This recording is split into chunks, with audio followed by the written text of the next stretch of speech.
Hello दोस्तों, आपका बहुत बहुत स्वागत है हमारे YouTube चैनल ABM लॉ में। आज हम फिर से एक नए टॉपिक के साथ आए हैं। आज का हमारा टॉपिक है ऑनरशिप इन ज्यूरिस्प्रूडेंस। इंट्रोडक्शन। ऑनरशिप क्या है? ऑनरशिप को हिंदी में कहते हैं स्वामित्व। स्वामित्व का अर्थ है किसी वस्तु या संपत्ति पर पूर्ण अधिकार। यानी आपके पास कोई भी संपत्ति है, कोई भी वस्तु है, कोई भी आपकी प्रॉपर्टी है, आप पर उसका पूर्ण अधिकार है। आपका उस प्रॉपर्टी पर किसी और का कोई अधिकार नहीं होता। आप उसके डिसीजन है जो भी है वो आप ही लेंगे। सेकंड है हमारा, यह अधिकार व्यक्ति को वस्तु का उपयोग, उपभोग और निपटान करने की शक्ति देता है। जो भी आपके पास प्रॉपर्टी है, आपको पूरा अधिकार है कि आप उसका यूज करें, जैसे चाहे आप उसे यूज करें। अगर आपके पास कोई प्रॉपर्टी है, कोई मकान है, तो आप उसको किराए पे दे सकते हैं। अगर आपके पास कोई कार है तो आप उसे किसी और को दे सकते हैं। ये सिर्फ आपका ही हक है। आप उसको उपभोग कर सकते हैं। आप जैसे कोई मकान है तो आप उसमें रह सकते हैं, आप उस मकान का पूरा फायदा उठा सकते हैं। और निपटान, निपटान का मतलब है कि अगर आप चाहें तो आप उस प्रॉपर्टी को बेच भी सकते हैं और अपनी इच्छा से किसी और को भी दे सकते हैं। ज्यूरिस्प्रूडेंस में स्वामित्व एक मूलभूत कानूनी अवधारणा है। Definition of ownership. जो ऑनरशिप की डेफिनेशंस है वो है, अलग अलग डेफिनेशंस हैं सभी की। सबसे पहली डेफिनेशन है ऑस्टिन की। Ownership is a right indefinite in point of user, unrestricted in point of disposition and unlimited in point of duration। इसमें इन्होंने कहा है कि स्वामित्व का मतलब है कि हमारा किसी प्रॉपर्टी पर पूर्ण रूप से अधिकार होना। हम उसे जब चाहें, जैसे चाहें और जब तक चाहें उपयोग कर सकते हैं और उसके बाद अपनी मर्जी से उसे किसी को भी दे सकते हैं। सेकंड हमारी जो डेफिनेशन है वो है सैलमन की। उन्होंने कहा है ownership is a relation between a person and a thing which is recognised by law as complete control. इन्होंने कहा है कि जो ओनरशिप है, जो स्वामित्व है, वो रिलेशन है एक पर्सन के और एक थिंग के बीच में, जिसको कि रिकॉग्नाइज किया है लॉ ने और जिसका कंप्लीट कंट्रोल रहता है उस पर्सन का। अपनी जो ओनरशिप है, जो भी थिंग है, उसके ऊपर उसका कंप्लीट कंट्रोल रहता है। थर्ड हमारी डेफिनेशन है हॉलैंड की। उन्होंने कहा है ownership is plenary control over an object. यानी एक स्वामित्व किसी भी प्रॉपर्टी पर, किसी भी ऑब्जेक्ट पर पूर्ण रूप से अधिकार है। आपके पास कोई भी प्रॉपर्टी है, कोई भी चीज है, आपका उसके ऊपर पूर्ण रूप से अधिकार है। Elements of ownership. ऑनरशिप के एलिमेंट्स क्या क्या है इस स्लाइड में हम ये डिस्कस करेंगे। सबसे पहला है यूज, उपयोग करने का अधिकार। आपके पास जो भी प्रॉपर्टी है, आपको उसे उपयोग करने का पूरा अधिकार है। मतलब आप उसे, अगर आपके पास कोई मकान है तो आपको पूरा अधिकार है कि आप उसे किराए पे दें, आप उसे किसी को बेच सकते हैं, आपकी मर्जी है। अब अगर आप उसको किराए पे ना भी दें, अगर आप उसको फ्री में, कोई रह सकता है वहां पे, मतलब आपकी प्रॉपर्टी है, आप उसे जैसे चाहे वैसे यूज कर सकते हैं और जब तक चाहे तब तक यूज कर सकते हैं। पोजेशन, कब्जा करने का अधिकार। अगर आप ओनरशिप है आपके पास तो आपको उस प्रॉपर्टी पर कब्जा करने का पूरा अधिकार है। डिस्पोजिशन, बेचने, दान करने, ट्रांसफर करने का अधिकार। मतलब अगर आपके पास कोई प्रॉपर्टी है तो आपको पूरा राइट है कि आप उसे बेच सकते हैं। अगर आपको बेचनी नहीं है तो आप उसे दान भी कर सकते हैं और अगर आप चाहें तो आप उस प्रॉपर्टी को किसी भी पर्सन को ट्रांसफर कर सकते हैं। एक्सक्लूशन, दूसरों को रोकने का अधिकार।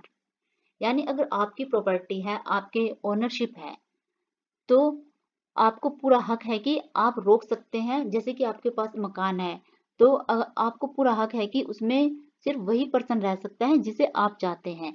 अगर आप नहीं चाहते कि कोई पर्सन आपके मकान में रहे तो वो नहीं रहेगा, इसलिए आपको रोकने का पूरा अधिकार है।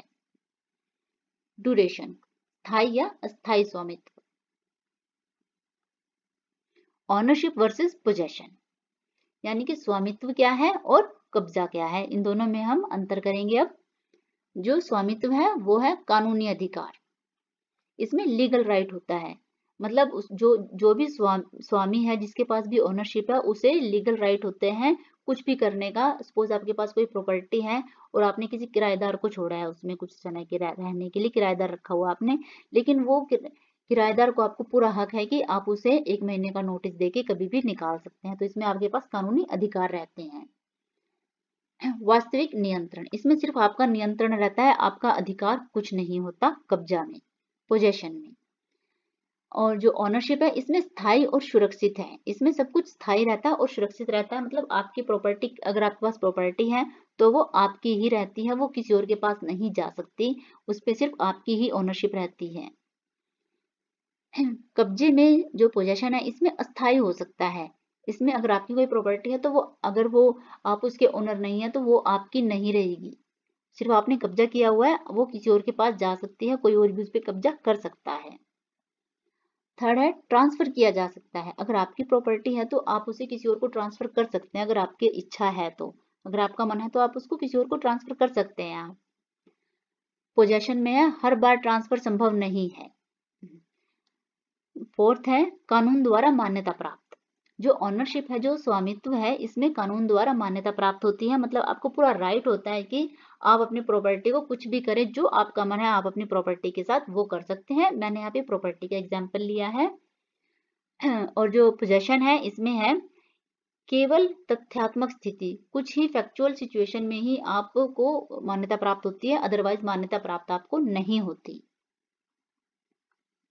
Types of ownership, sole ownership हमारी फर्स्ट है, सोल ओनरशिप, एकल स्वामित्व, केवल एक व्यक्ति का अधिकार। इसमें सिर्फ एक ही व्यक्ति का अधिकार होता है किसी भी चीज पर। जैसे सपोज है आपके पास कार है, तो और वो ओनरशिप सिर्फ एक ही व्यक्ति की है, तो उस पे सिर्फ उस व्यक्ति का ही अधिकार होगा, कोई दूसरा व्यक्ति उस पे अधिकार नहीं कर सकता। उसकी सर्विस करने का अधिकार, उसको ले जाने का अधिकार, कहीं भी उसके लाइसेंस वगैरह सब कुछ उसी के नाम पर होंगे, उसको लीगल सारे हक उसी पर्सन को होंगे। सेकंड है हमारी को ओनरशिप, सह स्वामित्व, इसमें एक से ज्यादा व्यक्ति का अधिकार होता है। सपोज करें आपने कोई प्लाट लिया है, कोई प्लॉट लिया है आपने, और उसमें कोई भी मकान है जैसे आपका, तो उसमें कोई भी 2 व्यक्ति की ओनरशिप होती है, तो इसे बोलते हैं को ownership.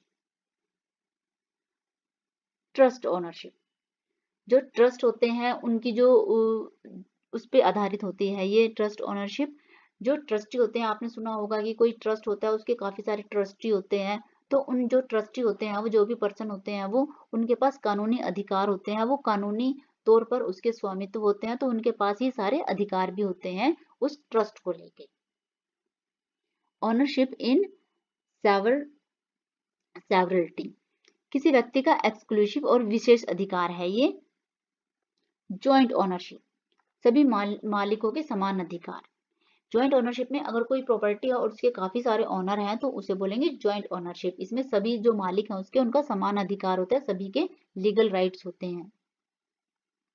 Modes of acquisition of ownership, purchase, क्रय, खरीदारी से मतलब इसमें मोड्स हैं कि जो ओनरशिप के, आप ओनरशिप को कैसे हासिल कर सकते हैं। सबसे पहले परचेज है, यानी खरीदारी से।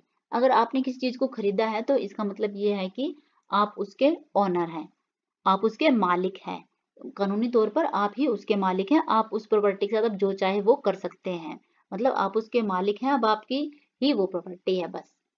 गिफ्ट, स्वेच्छा से दिया गया, अगर कोई आपको अपनी मर्जी से वो जो प्रॉपर्टी है, एग्जाम्पल के तौर पे बता रही हूँ मैं इस वीडियो में, जो प्रॉपर्टी अगर आपको कोई अपनी स्वेच्छा से देता है, किसी गिफ्ट के तौर पे देता है कि ये भी आपकी है, तो उसमें भी आपकी ही ओनरशिप आती है, फिर आप ही उसके मालिक होंगे और आपको ही उसके लीगल राइट्स होंगे।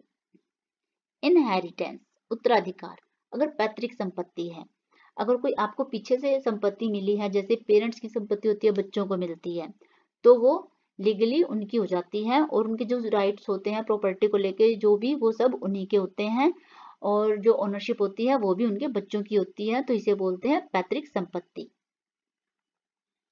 एडवर्स पोजेशन, विपरीत कब्जा, लंबे समय तक कब्जा रखने से भी आपको ओनरशिप मिल जाती है। जैसे कि अगर आपने किसी जगह पर अब 12-13 साल रह लिए, तो उसके बाद आपको उस पर कब्जा रखा जाता है, तो जब कब्जा मान लिया जाता है तो फिर उस कब्जे को भी आप ओनरशिप की तरह ले सकते हैं।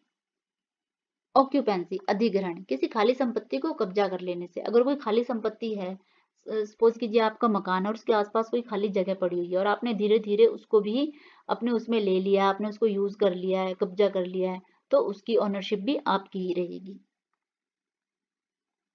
Characteristics of ownership. ओनरशिप की क्या विशेषताएं हैं? एब्सोल्यूट राइट, पूर्ण अधिकार। इसमें पूर्ण अधिकार होता है आपके पास, मतलब पूरा राइट आपके पास है। अगर आपके पास ओनरशिप है किसी भी चीज की, सपोज करिए आपके पास एक मकान है, आपको पूरा अधिकार है कि आप उस मकान के साथ कुछ भी करें, आप उस मकान में किराएदार रखें, किसी को बेचें, किसी को गिफ्ट करें, ये पूरा राइट सिर्फ आपके ही पास है। आपको पूर्ण अधिकार है कि आप उस प्रॉपर्टी के साथ क्या करते हैं। एक्सक्लूसिवनेस, दूसरों को बाहर रखने का अधिकार। अगर कोई प्रॉपर्टी है आपके पास तो आप उस प्रॉपर्टी से दूसरों को बाहर रखने का अधिकार आपके पास है। आप कोई मकान है आपके पास तो आपको पूरा हक है कि आप, कोई भी पर्सन आपके घर आता है, आप नहीं चाहते कि आपके घर आया, उस प्रॉपर्टी में आया, उस मकान में आए, तो आपको पूरा हक है कि आप उसे बाहर रखें।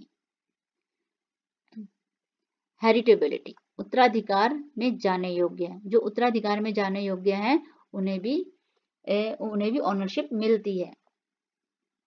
परमानेंस, स्थायित्व, ये बिल्कुल स्थायी रहती है, इसमें कोई भी अस्थायी चीज नहीं है कि अगर आपके पास ओनरशिप है तो इसका मतलब आपके पास ओनरशिप है, आप उस प्रॉपर्टी के स्वामी हैं। ट्रांसफर्टेबिलिटी, हस्तांतरणीय, यानी कि आप उस प्रॉपर्टी को ट्रांसफर भी कर सकते हैं। अगर आप अभी मालिक हैं तो आप किसी और को भी मालिक बना सकते हैं, मतलब ओनरशिप आप किसी और को भी दे सकते हैं। Importance of ownership in jurisprudence, इसकी क्या विशेषताएं हैं? व्यक्ति और संपत्ति के बीच कानूनी संबंध स्थापित करता है। जो ये ओनरशिप है, ये व्यक्ति और जो संपत्ति है उसके बीच कानूनी संबंध स्थापित करता है, मतलब लीगली राइट मिल जाते हैं उसको, तो उन दोनों के बीच में एक संबंध स्थापित हो जाता है। सामाजिक और आर्थिक व्यवस्था को स्थिर रखता है। इंडिविजुअल राइट्स और ड्यूटीज को निर्धारित करता है। प्रॉपर्टी लॉ, कॉन्ट्रैक्ट लॉ और फैमिली लॉ की नींव ओनरशिप पर ही टिकी हुई है। Thank you. अगर आपको हमारी वीडियो पसंद आई हो तो प्लीज़ हमारी वीडियो को लाइक करें और चैनल को सब्सक्राइब करें। अगर आपको लॉ से रिलेटेड कोई भी जानकारी चाहिए तो आप हमसे कांटेक्ट कर सकते हैं। Thank you.